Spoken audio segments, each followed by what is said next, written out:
What's up kids, Trowbro is back with another e-learning with Trowbro, and today we're going to be drawing some Angry Birds. Now you're probably wondering, Mr. Trowbridge, your hair's a different color. That's right, well after drawing Rainbow Dash last week, I kind of got really excited about colors and decided to do something fun during the summer. So, hair's purple, but that's okay. We're going to keep on learning how to draw, and I decided I wanted to do something a little bit easier because Rainbow Dash was kind of difficult last week. So, we got red right here that we're going to get started. I'm going to show you how to draw, and if we have time, I might even draw one of the pigs. So, let's get started.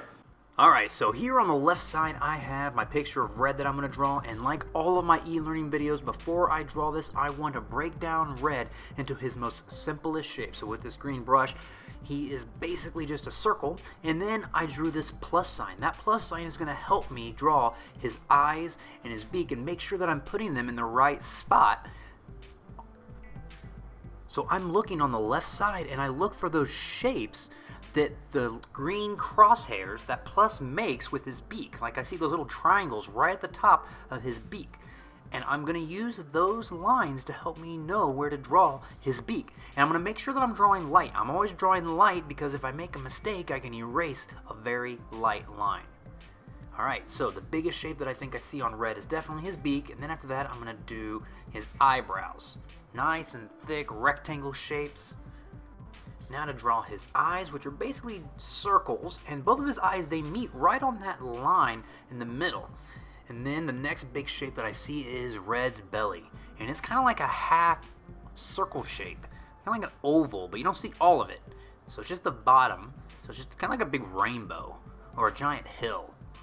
Don't forget that if you feel like I'm going too fast, it's okay to pause it or even rewind it. But now I'm going to keep going on with his eyes, and I see these little bags, kind of like these shadows, and they're kind of oval shapes too. And then if I look on the left side of that picture of Red, there's that green line that has the spots on it. There's like the two little dark red spots. I'm going to draw those.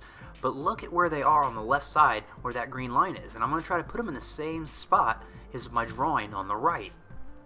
Alright, now all that's left is just a couple of these feathers that are on Red's head. There's like two big feathers right there, and they're kind of really long oval shapes. And I draw the first one that's on top, and then I draw the one that's kind of underneath. I draw that one second. And then I think he's got three more little black feathers coming out, kind of like a tail, his tail feathers. And they're kind of like really weird shaped triangles. So I'm going to draw the biggest one first, and then the other two right after.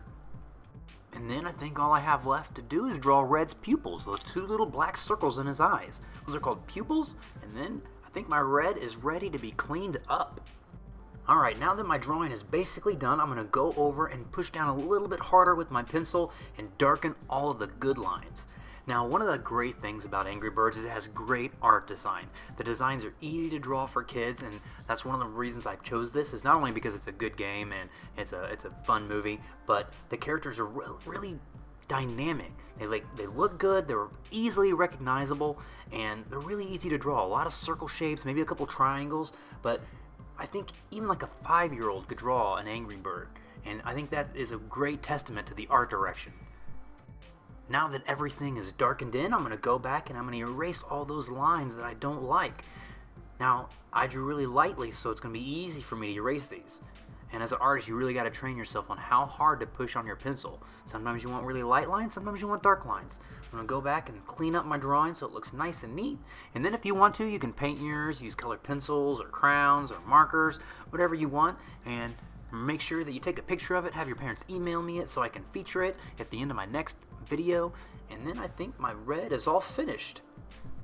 Alright, enough of this good guy, let's get a bad guy out here. Let's draw one of these king pigs right here, and just like the Red drawing, I'm going to do the exact same thing. I'm going to trace his shape and then do my little plus, and that's going to help me make sure that I put his nose and his eyes in the right spot. And I always get rid of the actual picture, so I'm only looking at the shapes that I'm wanting to draw. Notice that the plus is a little off-centered, it's a little slanted. The horizontal line going left and right, it's a little slanted.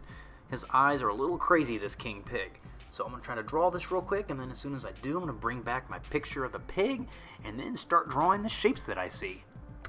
Now the biggest shape that really sticks out is his nose. Pigs are known for their snouts.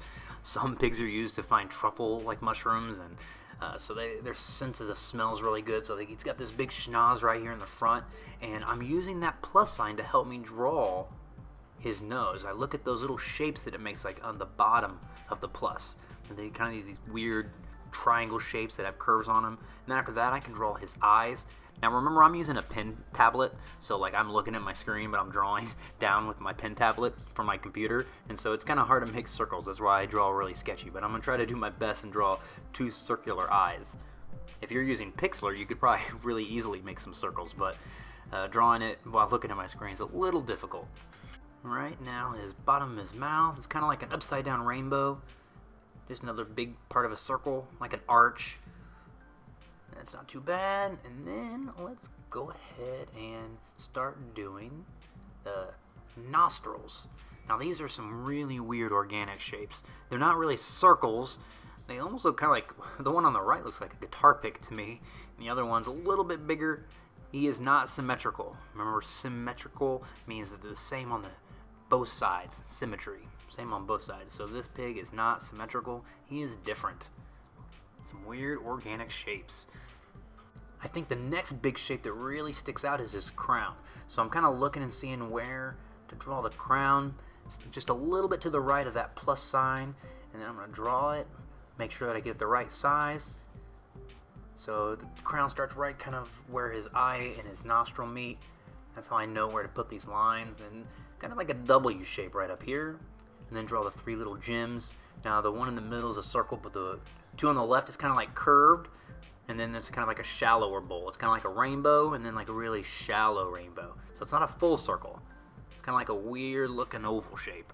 So this king pig, he has 2 different size ears. And I'm going to draw the first one that's on the top because it's right next to that plus sign. It's kind of an egg shape, an oval, but like, you know, like an egg is skinny on one part and then kind of like fatter on the bottom. So I'm going to draw this bigger egg shape first because it's right next to that line. And then the other one is really close to this eyebrow. So I'm going to draw this eyebrow real quick, and it's going to help me make sure that I'm putting this little smaller ear in the right spot.